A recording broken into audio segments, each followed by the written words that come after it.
Tak. I har nogle bud på, hvordan kvinder kan få bedre sex og større selvværd, og det kan man blandt mange andre ting læse om i jeres bog her. Hvorfor synes I, der var brug for den her bog? Jeg var seksolog i Alt for Damernes brevkasse og modtog rigtig mange breve fra kvinder.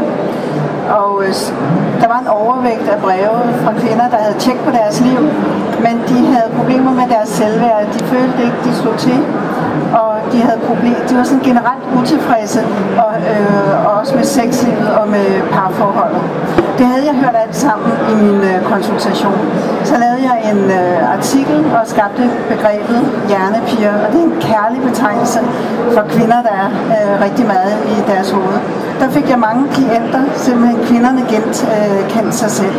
Det, der var fælles for alle de her kvinder, det var, at de er rigtig meget i deres hoved. De analyserer det, der er sket. De planlægger, de reflekterer over det, der skal ske. De planlægger ned i mindste detalje, fordi det giver overblik og en følelse af kontrol. Men vi har balladen, fordi vi består jo både af krop og hoved.